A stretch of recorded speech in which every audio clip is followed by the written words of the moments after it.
Tombstone. Crime ruled the streets. Violence stalked the innocent. And every stranger was your enemy. Until Wyatt Earp and his brothers arrived. And now, all hell is about to break loose. Kurt Russell, Val Kilmer, Bill Paxton, Jason Priestley, Sam Elliott, Dana Delaney, Michael Biehn, Powers Booth, Charlton Heston.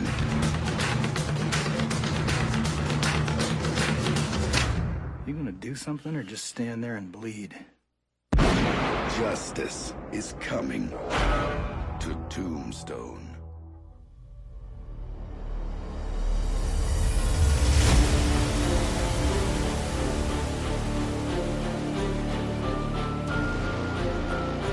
We have Tombstone. That's right. We are talking about Tombstone today. Tombstone, the greatest movie to ever been made. I know it's definitely one of your favorites, huh? It is my favorite movie. I've probably seen this movie 40 or 50 times. You do an excellent Doc Holliday. Thank you. I do know that. Thank you. We'll get into that too, because I can't wait to hear it. My thing about this movie is that it is the storytelling on it's pretty good. In it is pretty good, but this movie has like a ton of one-liners, things that you can use all the time, and I constantly quote them, and so I just absolutely love this movie. Doc Holliday's Well, I guess peak. that's true. He is. I mean, we'll get into the peaks. But, okay, Tombstone came out in 1993. Shot in Arizona, near Tombstone, but not actually in Tombstone. Probably for, like, the tourist stuff, I imagine. But That's disappointing. made $73.2 million on, and it cost $25 million to make. So pure profit, baby. Yeah, that's good stuff. Yeah. I mean, but not nominated for any major awards, if you can believe that. I have a hard time believing that. Star-studded cast. A lot of people that you might like. Most people don't even realize Billy Bob Thornton's in this movie. Billy Zane. Billy Zane. Val Kilmer. I'm just kidding. Everybody knows Val Kilmer's in this movie. But Kurt Russell, obviously. Yeah. Sam Elliott, Bill Paxton. I mean, all the heavy hitters. I mean, it makes sense that it cost as much as it did to make with just everything and everybody in it. But yeah, Well, I mean, it's wild that it didn't get nominated for anything. I think other than, later it got nominated for the Saturn Award for the best classic film release, which seems interesting. But I think Val Kilmer was nominated for best male performance and most desirable male. So apparently in '93, the tuberculosis-ridden, sweaty, dying guy was in, and the ladies loved it. oh yeah, I mean, even to this day, I think that's a Well, hopefully tuberculosis is not a thing still today. I mean, I'm sure it is, but yeah. That's interesting. You said the Saturn. What award for? yeah, the Saturn Award Saturn for Award? best classic film. Can we release. call a 1993 movie classic at this point? Is 93 considered classic? I would say at this point, probably, yeah. There are probably kids these days that have no idea what even Tombstone I is. know they're missing out. That's so disappointing, to be honest. I think if my kids watched it, they'd probably be in and out in the first 10 minutes. The first 10 minutes are pretty brutal, though. I mean, I was going to say that, honestly. After watching it, I was like, man, I forgot how crazy just it starts out and kind of unnecessary. yeah. Well, I mean, you meet Billy Bob. No, I'm sorry. Curly Bill. Yeah. Curly Bill, Brosis. You meet Johnny Ringo. Those are like your two main antagonists. You meet a couple others, just the cowboys in general. But I understand why they. Well, you can't really say you understand why they did it, but they had a reason, I guess, and that's because they were going after the Mexican police, and they caught them off guard at a wedding, and just that's true. rocked their world. Yeah, I mean, he did say, you've killed two cowboys, and then obviously somehow nobody in the Cowboys gets shot or dies, but all of the Mexican guys get shot. Like, that's pretty wild. Oh, the Cowboy, they'll have their time, trust me. I didn't realize, honestly. I think I watched maybe something else on Wyatt Earp later on, but I didn't realize that, essentially, when you grow up, Cowboys are like the good guys almost. You'd think Cowboys are like the sheriffs and things like that, but it seems like back then the Cowboys were actually like the gang of bandits, essentially. They were full-fledged gang. I mean, that's all. It's kind of funny how that gets like misconstrued. Yeah, exactly. Yeah. From like when you were a kid, like I said, to actually learning about it. Yeah, playing Cowboys was always fun as a kid, and then you find out that they actually, cowboy outlaws just wanted to burn down villages, do whatever they wanted, kill people just for the heck of it. Yeah, wild. It's wild. But, also in this movie, we have good guys. We got the Earp family. I mean, the whole story really revolves around Wyatt Earp for the most part. Mm-hmm. But that's kind of the next thing that happens, right, is that you meet Wyatt, you meet his brothers, Virgil and Morgan, and you meet the three wives, Wyatt's wife, Maddie, and I can't remember the other two. But they're not as important in this story. So they went to Tombstone, right, to kind of start anew. He was law enforcement or sheriff or whatever in Kansas. And he told his brothers, meet me down in Tombstone. We're going to make some money. And that's exactly what they did. That's true. Do you think that had a little conflict of interest of going from law enforcement to running like the poker tables and stuff like that or whatever they were doing? I don't know. Like, I think gambling back then was kind of viewed differently than it is now. Because it wasn't like, I don't think it was outlawed everywhere like it is here. Yeah, right. Or how it is current day. But he just got lucky. I mean, he walked straight into the first bar that he saw, essentially. Quiet bar, upscale place. And basically took over a Faro table from Billy Bob Thornton. And I can't remember, Johnny Tyler. That's who it was. Johnny Tyler was running the Faro table, and he was being a bully, essentially.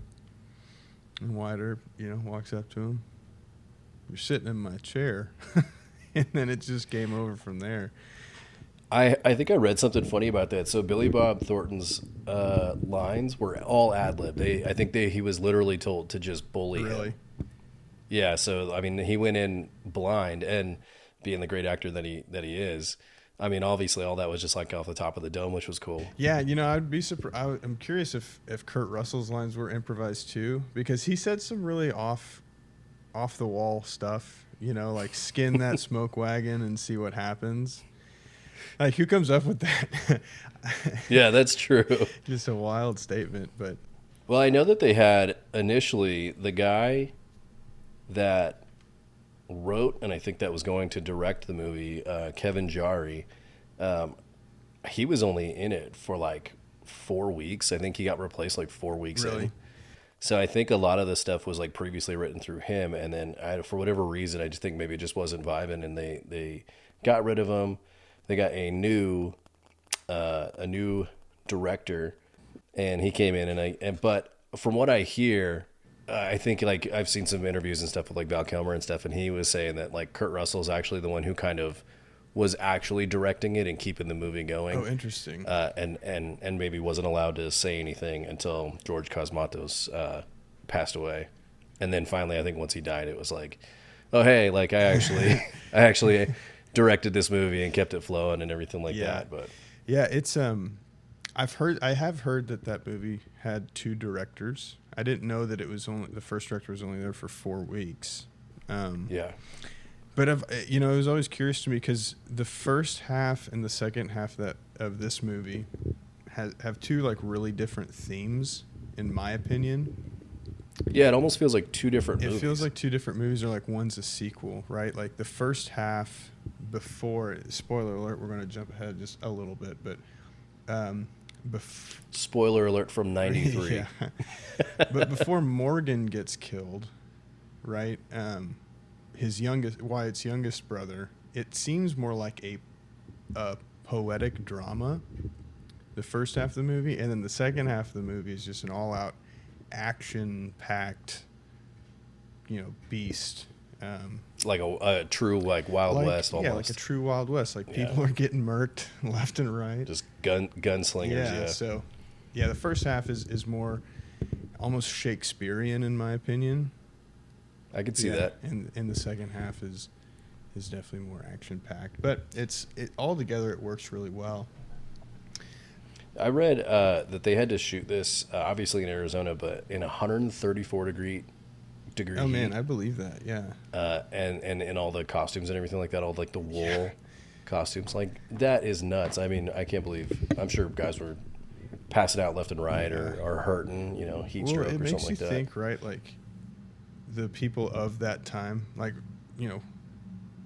talking 200 years ago that were actually out there, right? Like how did they do it? Because I lived in Arizona for a little bit, middle of the summer.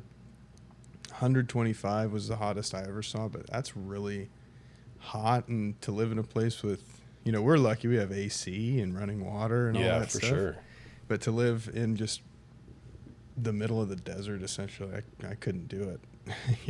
Yeah, you're right. I mean, no AC, and you're in all these like heavy clothing and things like that. Yeah, no, I couldn't have done it, especially not in Arizona. Those are tough guys. Yeah, for sure. Well, that's why they were who they were, I guess, huh? Yeah, right. They were actual cowboys. I guess originally this movie was supposed to be over 3 hours, and as much as I love the movie, this movie is already too long. Especially with it, like I said, with it feeling like two different movies in one movie.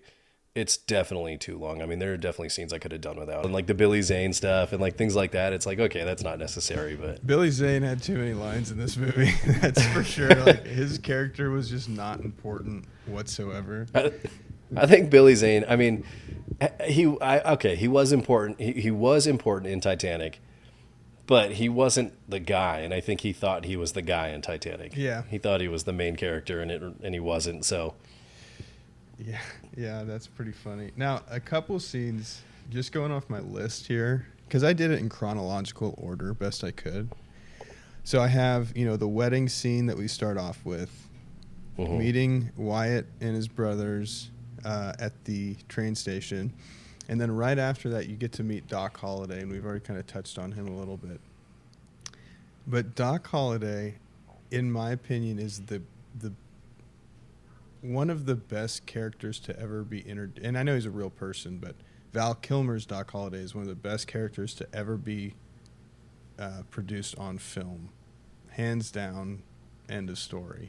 There's so much depth to his character, and when you find out more about Doc Holliday, the real Doc Holliday's background, Southern gentleman, educated. Yeah, from Georgia, right? I believe so. Yeah. Yeah. And that's why he has that long, kind of slow draw, and a dentist by trade. If you didn't know that. Interesting. Yeah, I think I had heard that, but I had forgotten about it. Yeah, that's crazy that he was a dentist. A dentist? But known for being more of a gambler, gunslinger. He was, I mean, and you kind of see that in his character. He's a alcoholic, heavy smoker, heavy gambler, but an amazing gunfighter. Different times. Yeah, seriously. I mean, I think everybody probably back then was like an alcoholic gambler. Yeah, well, if I had to live in the middle of Arizona like that, I'd probably be an alcoholic too. That's true. It's the only thing keeping you cool. Yeah.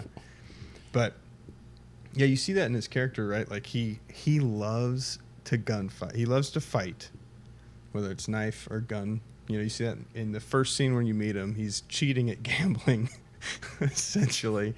Pulls his guns, and then ends up stabbing the guy after trying to make peace with him. The confidence. And then stole from the casino that he was in, or the bar. So he is a dirty. He's morally askew. He's not a bad guy, but he's not a good guy. Right. And it's funny that a family of law enforcement is best friends with him, or he's best friends with a family of law enforcement. You know what I mean? It's kind of cool if we go back to the end of the Mexican wedding, after the guys sit down and they're starting to eat and everything like that, and Johnny Ringo is telling Curly Bill what the priest was saying in Spanish, and kind of giving that whole, that I think it was kind of cool. I don't know that I necessarily picked up on it until I actually rewatched it, about the pale horse quote, Right, from Revelations. Yeah, and kind of like foreshadowing Wyatt Earp, essentially, So right? I have that written down too, and it's kind of at that change in, like that paradigm change. I don't know if paradigm's the right word, but mood change in the movie halfway through. Yeah. Where at the beginning, it's something along the lines of, Behold, a pale horse. The man who sat on him was death. And hell followed with him. and then Wyatt Earp, when he's sending his family off on the train, and the two cowboys are going to go kill him and his family, and he killed the one guy. He's got Ike on the ground, and he just goes, You tell him I'm coming, and hell's coming with me, you hear? Hell's it's a coming really cool with tie-in me! between the two. Kind of going back to like that poetic thing. I mean, that's a little bit poetic in its own right, you know? I also read mostly all real mustaches.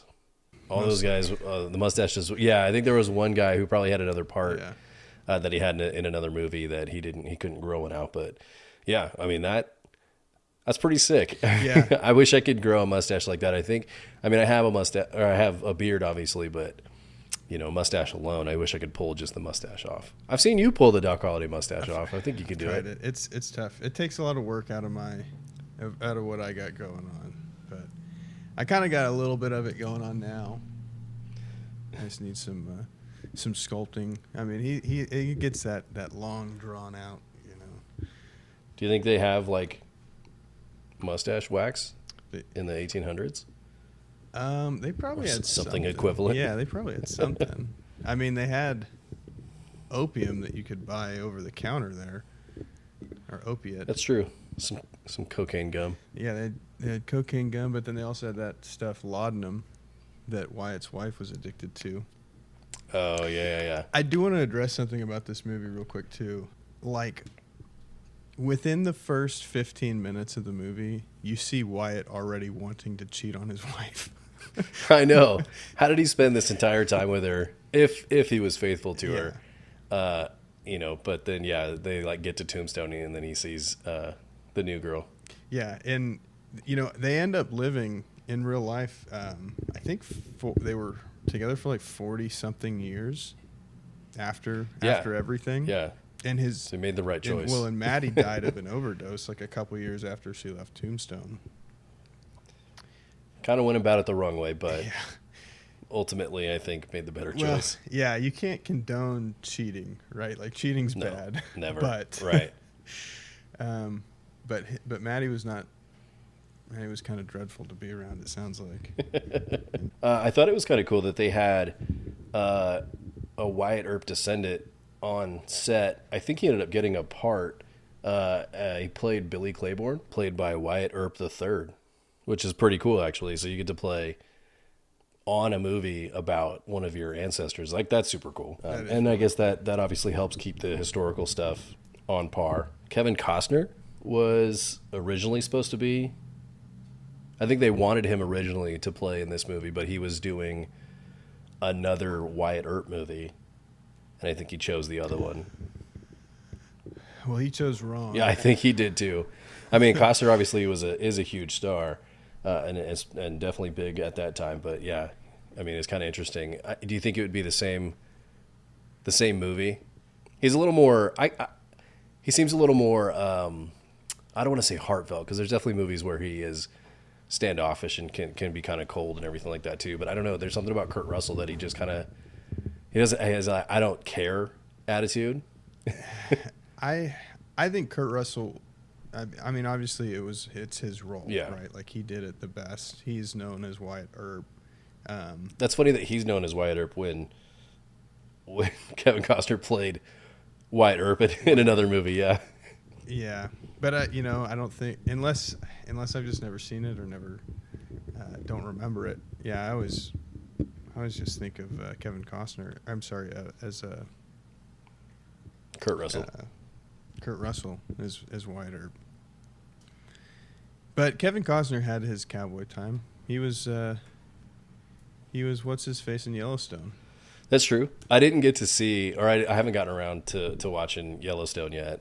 You'd like Yellowstone. I mean, I know you're not a huge like country guy, but it's more than that. It's Does it get it's like super into like government though? Because I'm like, I just don't. there's like I believe he becomes the governor of Montana at some point. That just doesn't sound. But that just doesn't sound appealing to me. It's really cool. They just have some really, really cool episodes. You might enjoy it just for like the badass aspect of it.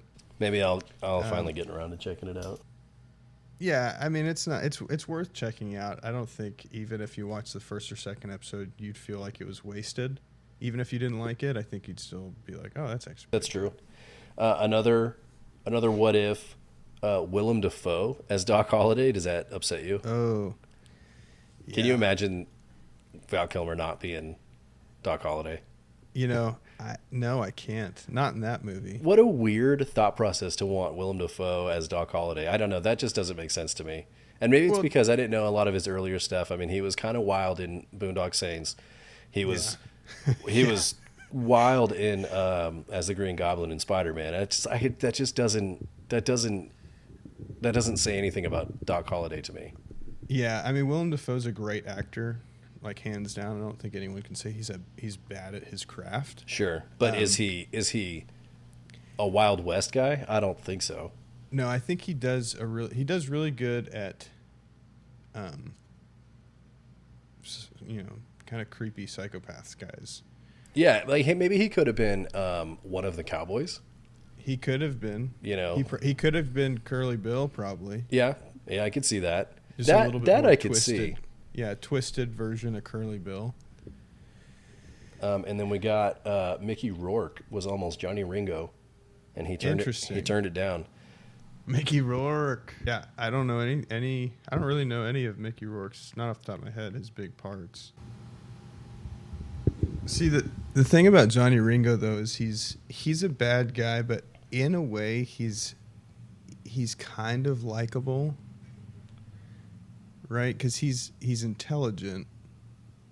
Yeah, and he's like emotional too. Like he doesn't really show a lot, but obviously I think at some point he gets hammered drunk and he starts calling people out and stuff like that. And so you're like, you're like, oh man, this guy, he's really bummed about his homies. Well, that's where you get the first. I'm your Huckleberry. Huckleberry. Fun fact, it's actually, and I never fact checked this, but somebody told me it's Hucklebearer. It's a fun fact. Somebody lied to you. Is it really? Yeah, because I actually fact checked it. Okay. I'm your Huckleberry. So we can go back to. You want to keep that in? Or you want to? We can keep that in. Okay. Let everybody know I'm a liar. Well, we'll just let everybody know that whoever told you was a liar. Yeah, I got lied to.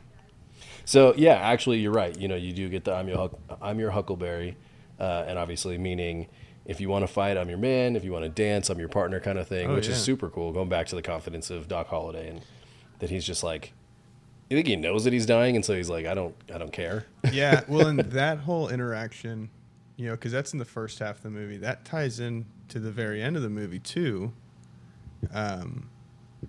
When Johnny Ringo and Doc Holliday finally do go toe to toe, he says when Johnny Ringo's really drunk, he goes, "I'm your Huckleberry," and then, oh man, what's the line? I just watched it. That's funny. It goes, Johnny Ringo says something like, we're playing for blood, and then Doc Holliday goes again, another famous line, "Say when."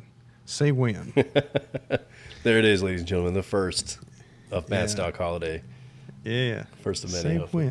when. Yeah, I mean, the Hucklebearer thing is actually kind of cool. I could see where people may have gotten that because I did have to look it up, but it said the huckle is the handle on a casket, and obviously that makes you the pallbearer. But right. But it has been confirmed by drafts of the script, and I think over and over again that it is Huckleberry. And I don't know which one I like more. Huckleberry obviously is the one in the movie, so it's more classic and it makes the most sense. But the other one makes sense too, and I don't know. I thought that was kind of cool. Hucklebearer is just kind of intense, like I'm your Hucklebearer. Like I'm going to kill you and then I'll drag your. That's true. That's true, I guess. I will drag your coffin to the grave. Also kind of cool. I just have all we're not even really talking about the movie anymore. I just have all these cool fun facts and stuff like that. No, this is great. I'm actually enjoying this. Adam West and Val Kilmer both played Doc Holliday and Batman at one point, which is kind of cool. Oh, that's a neat fact. Yeah, I didn't know that until I looked it up, so that was pretty cool. Two very different roles, obviously. Two very different actors. And I don't think I know much of Adam West outside of Batman, but that was kind of cool that they both ended up playing those parts. Yeah, I just know his cameos in Family Guy. Mayor West. Yeah. Yeah. We've gone through the wedding. We met the Earps. We met Doc. They make it to Tombstone. Wyatt Earp really does a number on Billy Bob Thornton. And then Doc shows up when Johnny Tyler, Billy Bob Thornton, is about to shoot Wyatt Earp in the back. And you hear, Johnny Tyler, where are you going with that shotgun? And then so Doc's now in the mix with the boys, and they're all having a grand old time. Then we meet Texas Jack and Creek Johnson right after. They're pretty big in the movie as well, mainly towards the end. Dude, these nicknames. I love it. Texas Jack, Creek Johnson, yeah. How do you think he got Creek Johnson? Did he fall in a creek? Maybe he just really loves creeks. Okay. Maybe he's born in a creek. Maybe. Okay. Back old-timey water birth, True. Okay, back to the adultery in this movie. And I actually have a couple key funny notes in here. So they go to the play, right? All 8 of them. Yeah, all 8 of them with the wives included. And that's where Wyatt really catches eyes for the actress. I don't know her name, but the main actress, the adulteress, and that's all interesting. Doc Holliday calls him out on it because he knows. He's like, hey, you better watch yourself. But he's kind of encouraging it too. Like Doc Holliday's one of those friends where he's great to be around, but he also kind of encourages the worst kind of behavior. And then they have to go to work, right? Wyatt and Morgan go to work at their faro table, their new gig. And then you have Doc's there with them, and Doc's plastered. It seems like every time you see Doc in a bar, he is just done for. I mean, it's kind of like what we talked about, though. It's like, what else are you going to do other than gamble and drink and shoot people? Shoot people, maybe play a little bit of piano here and there. Yeah. And this is the scene where, finally get down to it, Wyatt and Doc and Morgan come face to face with Curly Bill and Johnny Ringo. And it's interesting. I mean, I love every aspect of it, specifically Johnny Ringo and Doc's interaction, their first interaction together. Are you the famous, or what was it? Wyatt said, no, I'm retired, like you don't have to worry about me. And then Johnny Ringo turns to Doc and says, are you retired too? And Doc just goes, not me. I'm in my prime. So that's a great, one-liner there. They go back and forth speaking Latin, I know who he reminds me of. He reminds me of me, and then Johnny Ringo does the whole gunslinging thing, right? Like flipping around, boom, boom, boom, and it's really cool. Getting applauses from the bar, and that's what it's all about. That's what it's all about. He's kind of showing off his gunslinging skills, and then in true Doc fashion, he has this little shot glass. Nothing bothers him, right? So he has this little shot glass. He does the same routine just with this little shot glass with a little handle on it. And it's pretty great. And that's kind of like a testament to his character. He knows he's the best. He doesn't have to prove himself to anybody, And again, the confidence. Yeah, he's not afraid of anybody. So it kind of instills fear into the person that is trying to it's like a this dog, you gotta watch out for the calm one instead of the one that's like just doing all the barking kind of thing.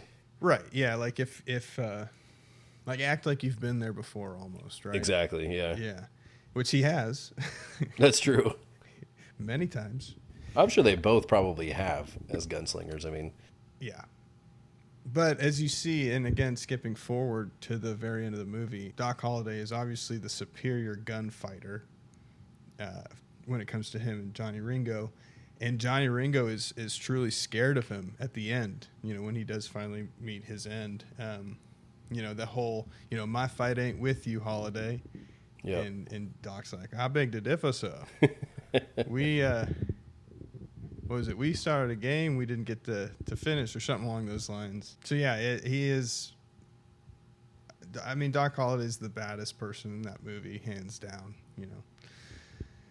and then from there, you have that horse riding scene. I don't know if you remember the horse riding scene where Wyatt goes out and he meets the actress, the adulteress, and they get to ride in their horses, and they're just kind of having a good old time, and then it pans and they're having a picnic. And in my notes, I titled this one "Picnic of Adultery."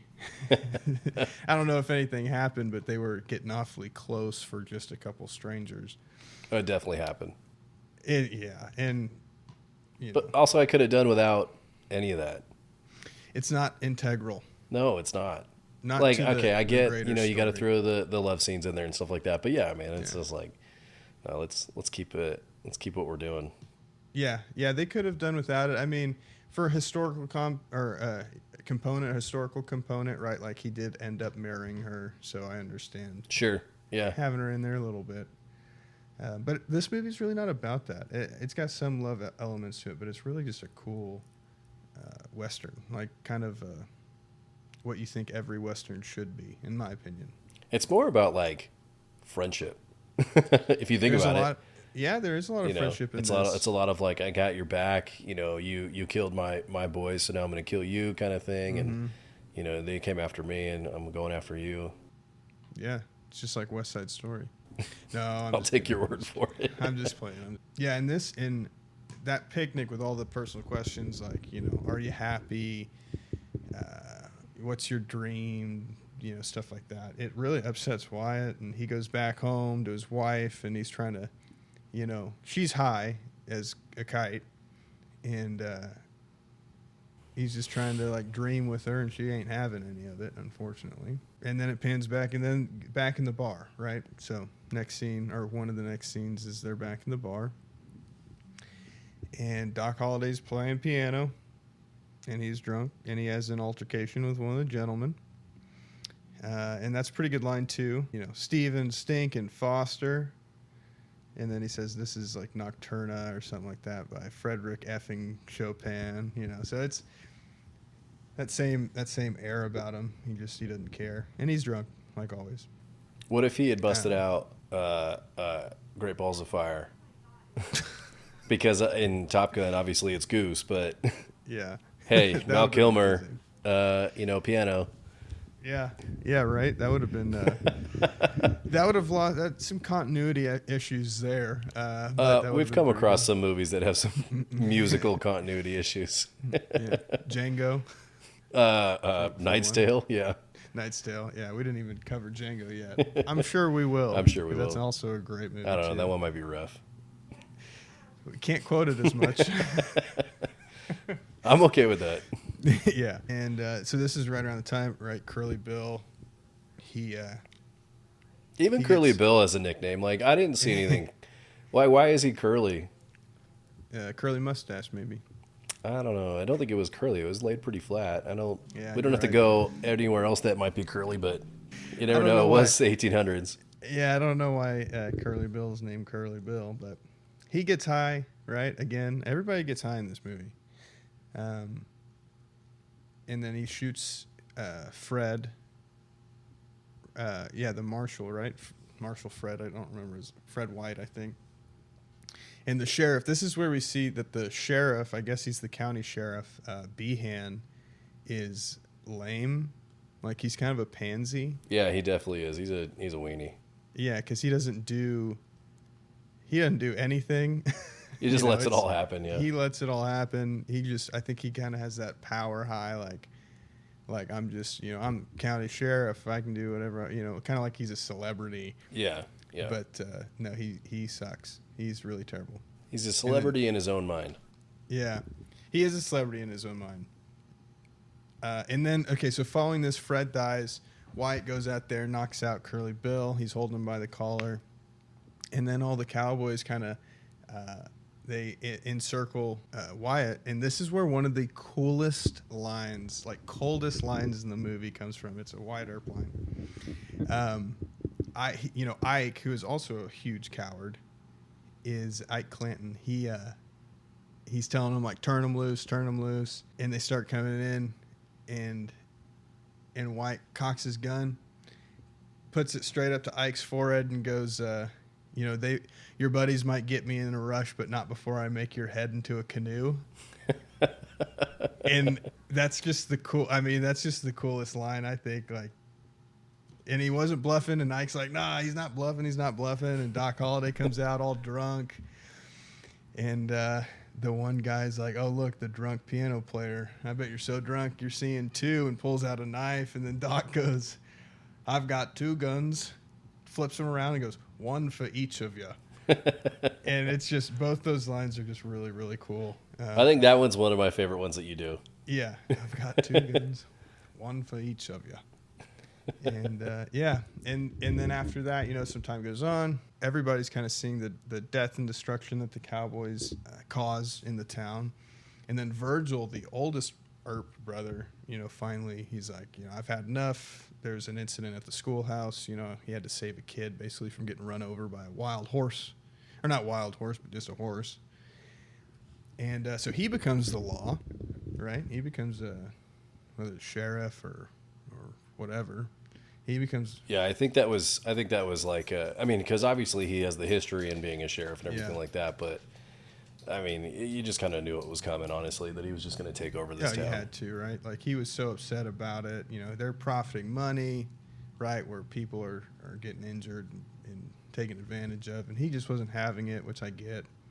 And then Wyatt's obviously not happy about it, and he storms off like, I can't believe you're doing this to me, kind of deal. Kind of being a little bit selfish about it, in my opinion. But I can understand. He's probably, he probably had his fill, and he doesn't want to lose his brother. Yeah, especially if you are moving away from Kansas City to Arizona, like, just to start a new life. Yeah, somewhere, I think Wichita, Kansas or is somewhere in Kansas. And so some more time goes on, and Doc is really, really, really drunk. That's where, if I have this right, that's where he's cheating. They're trying to get him out of the bar. He's like, I've not yet begun to defile myself, and he's been up for like 2 days straight just drinking and gambling. It's crazy that you almost root for him. Like, obviously, he's not a great dude. No. He's a good friend, essentially. Yeah. But a cheater, a gambler, a drunk. Not a great dude, but you're rooting for him the entire time. Yeah, like, he's, it's a movie about Wyatt Earp, but honestly, I think it's just as it's also a movie about Doc Holliday, in my opinion, because he's my favorite character in the movie. Yeah. But yeah, Doc has some funny quotes here too. Like, he cheats again.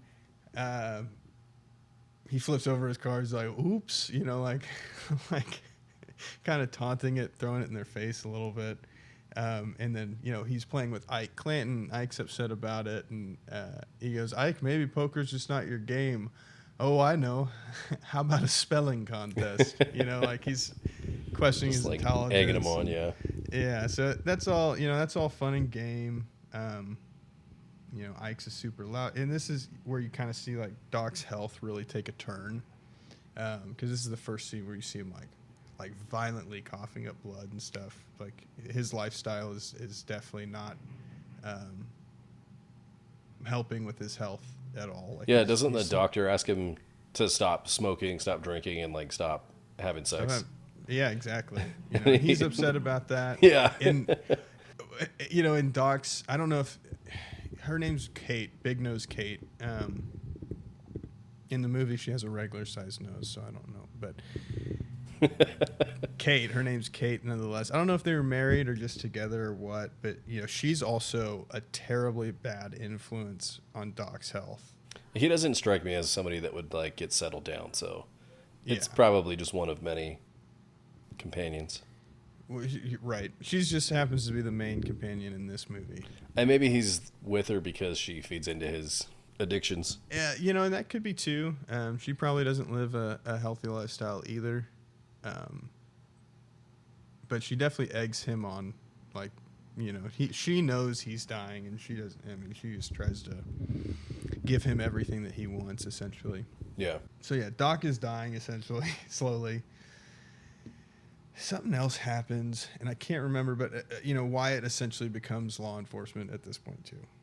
Oh, I think it's the whole, Ike got arrested, and then they're all, the other cowboys are like, oh, they're talking a big game in town, like, oh, we're gonna get them, we're gonna kill them essentially, and so Wyatt swears in, he's like, you might as well make me law enforcement, and then Doc goes down there because. He's out of bed, he's sick, but he hears that people are threatening his best friend's life, and so he goes down there, he's like, we're going to do this, like, let's go. I mean, Doc loves to fight. Like, he loves gunfights and stuff.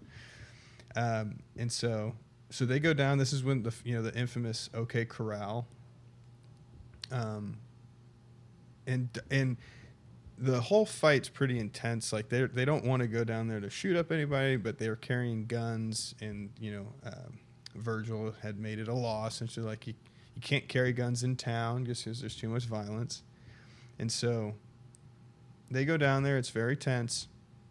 And this is where you see, like, even though Doc Holliday is dying, he is still in his prime. Like, for sure, it's just amazing. He's the one that kind of instigates the fight a little bit. He winks at the one guy, and then it's game on, and they shoot up everybody. I think Virgil gets shot in the arm. Morgan gets shot in the arm or somewhere.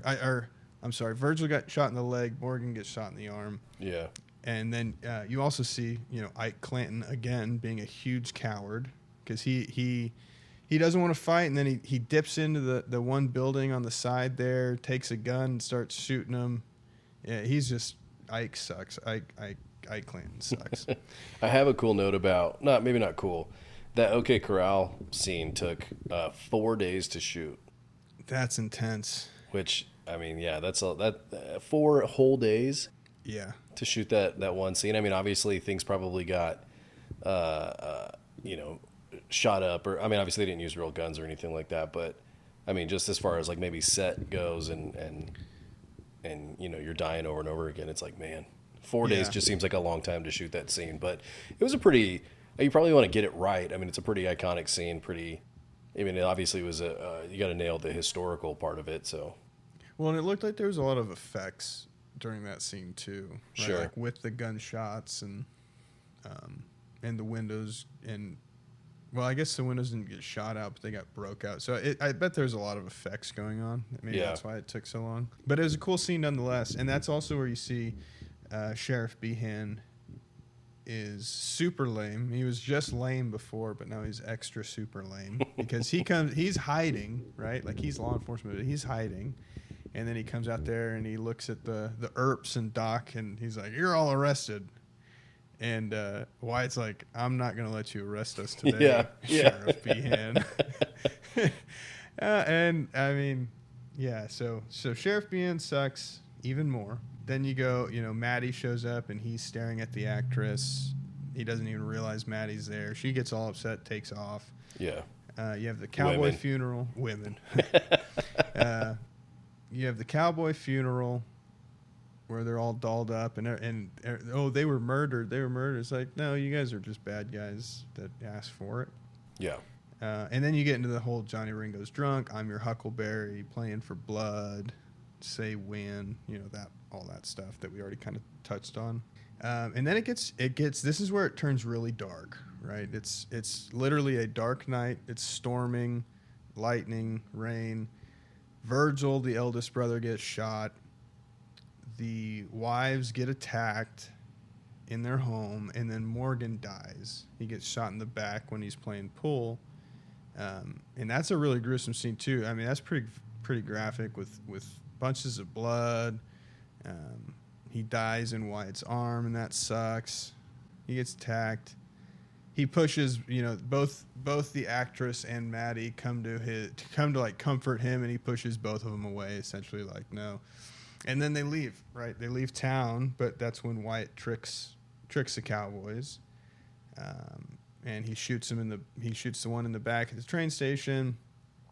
Ike is still a coward, and he does the famous line like, "You tell him I'm coming. You tell him I'm coming, and hell's coming with me," right? So that's where we've already kind of gone, touched on all that, and then you get. The whole second half of the movie. The whole second half of the movie, but it goes by really quickly because there's a lot of montages.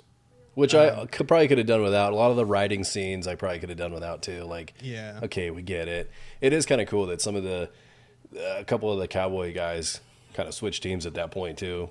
Yeah, so you have Texas Jack and Creek Johnson that go with Wyatt. You have McMaster. I don't know his name, but McMaster was a cowboy, and he kind of renounced it when he heard about like them attacking the women. Yeah. So he's like, "Nah, this isn't cool." And so McMaster, Texas Jack, Creek Johnson, and Doc and Wyatt basically all join forces, and they're all U.S. Marshals at that point, except for Doc Holliday. Mm-hmm. And so they go on a cowboy. I mean, literally, it is just a cowboy killing montage for like. There's two of them, but the first one's like a good chunk.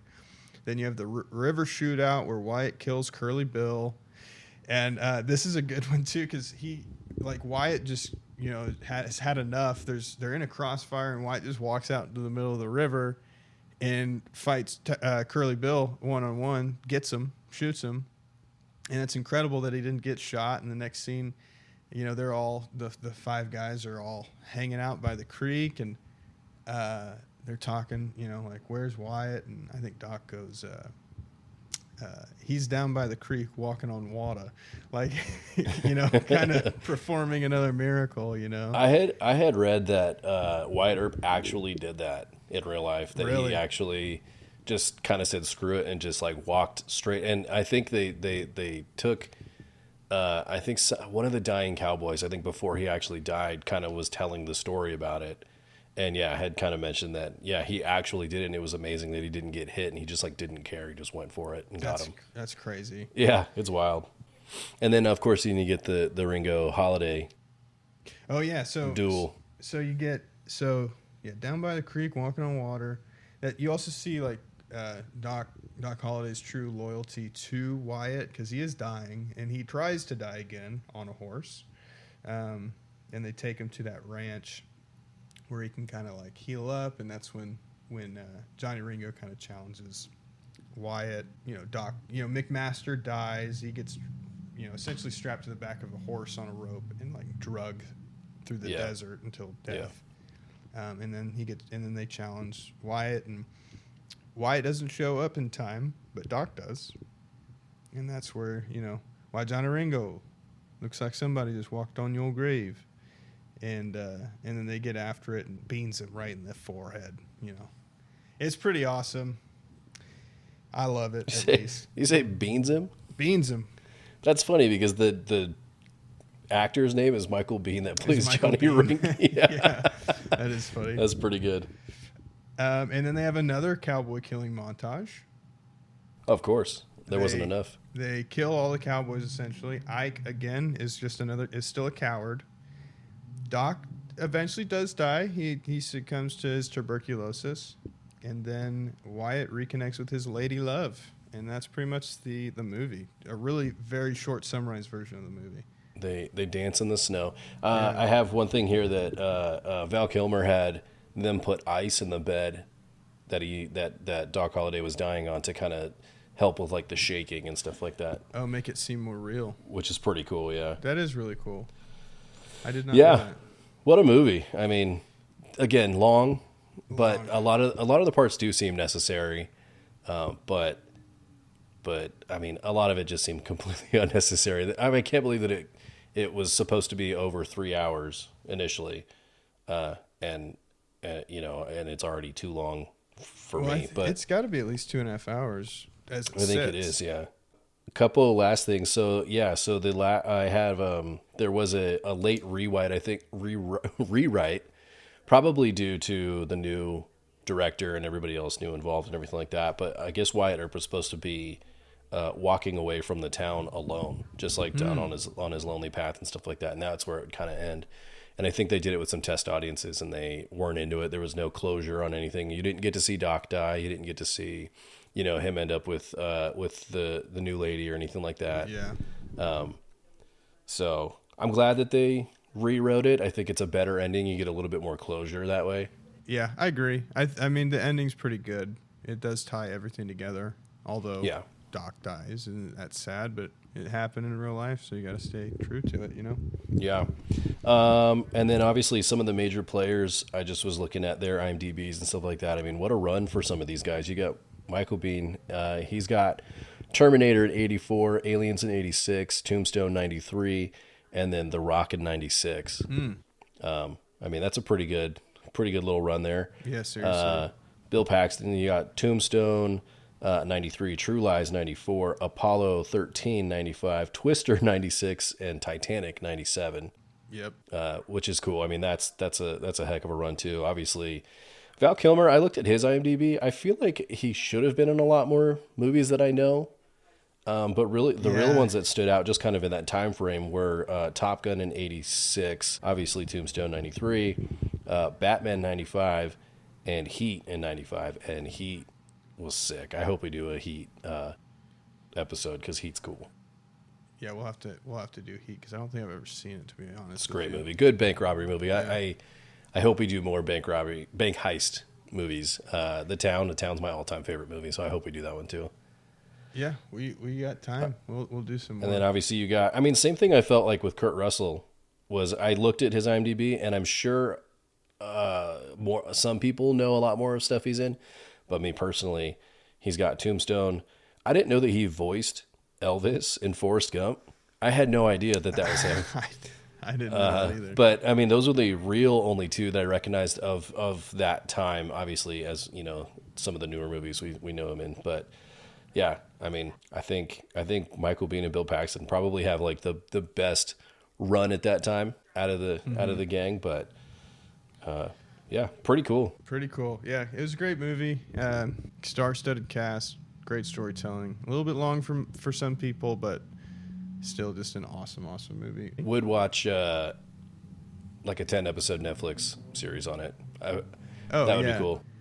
Could you do it in 10? You probably have to do it in a little bit more than 10.